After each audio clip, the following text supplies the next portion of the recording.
Lionel Messi, champion du monde depuis le 18 décembre dernier face à la France, personne n'a oublié. Et cette question qu'on va se poser, comment accueillir Lionel Messi en Ligue 1 ? Comment l'accueillir au Parc des Princes ? Car, on va poser les enjeux tout de suite, oui, il a été le meilleur joueur de la Coupe du Monde, il a gagné avec l'Argentine, il mérite d'avoir son petit hommage, mais il se trouve qu'il a gagné et qu'il joue au pays des vice-champions du monde, l'équipe qu'il a fessée en finale. Donc qu'est-ce qu'il faut faire avec Lionel Messi ? Maxime, tu as une théorie que tu développes depuis le 18 décembre 2022.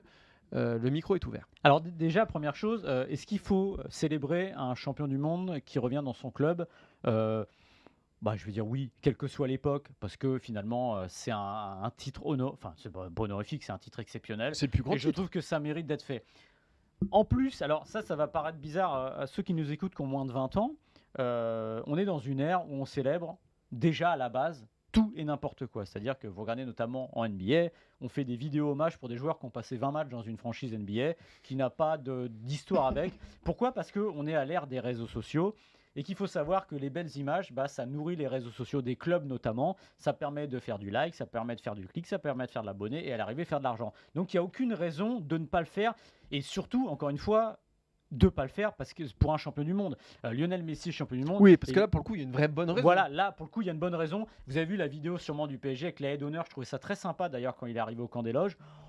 Bon, le trophée de Luis Campos, ça pareil, c'est pour les images Twitter, est-ce que vous voulez ? Trophée en plastique, en carton-pâte, je crois que c'était pas la peine. Mais je trouve que la haie d'honneur, c'était plutôt sympa. J'ai l'impression que tout le monde l'a apprécié, peut-être sauf Ethan Mbappé. Mais ça, c'était beau, voilà, tout simplement, parce que c'est le joueur et il le mérite. Et même s'il n'aurait pas été Messi, il aurait mérité ça. Maintenant se pose la question épineuse du retour au Parc des Princes. Donc ce serait a priori PSG Angers mercredi. A priori, il y aura Kylian Mbappé sur le terrain. Alors moi, ma théorie, elle est simple. Moi, je célébrerai un peu les héros du mondial, voilà. Et je ferai une petite fête pour 1. Lionel Messi, parce qu'il est champion du monde. 2. Kylian Mbappé, parce qu'il est vice-champion du monde, qu'il a fait une grande Coupe du Monde, c'est le meilleur joueur du PSG accessoirement, et c'est sur lequel l'avenir du PSG se repose en quelque sorte. Et je mettrai aussi dans la balance Hakimi, qui a fait...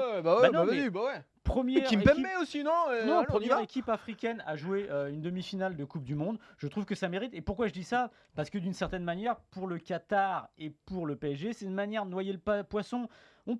Moi, je pense qu'il y a 20 ans, potentiellement, un joueur comme Lionel Messi qui arrive avec la Coupe du Monde aurait pu prendre ses petits sifflets parce que, accessoirement, on est en France et il a martyrisé l'équipe de France en finale.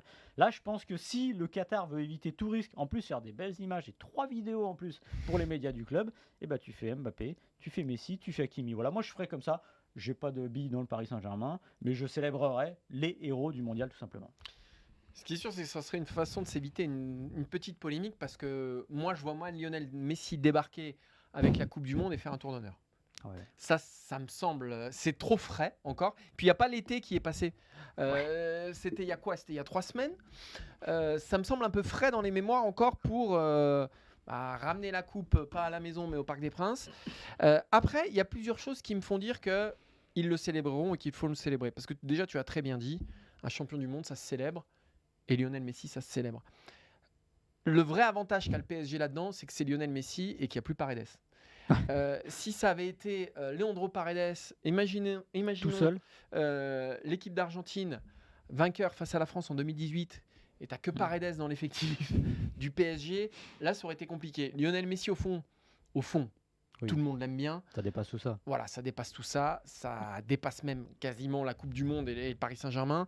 Au Parc, il a que des supporters et je pense que c'est pour ça que ça se fera sans heurts. Après, c'est effectivement un dosage. Ne pas trop en faire pour pas non plus chagriner l'orgueil des supporters des Bleus. Effectivement, lui associer Kylian Mbappé, je trouve que c'est une bonne solution, même si je pense qu'il faut en faire un peu plus pour Lionel Messi, parce que c'est lui le champion du monde. Et oui, il faut ménager l'orgueil de Kylian Mbappé, mais au fond, il n'y en a qu'un qui est champion du monde.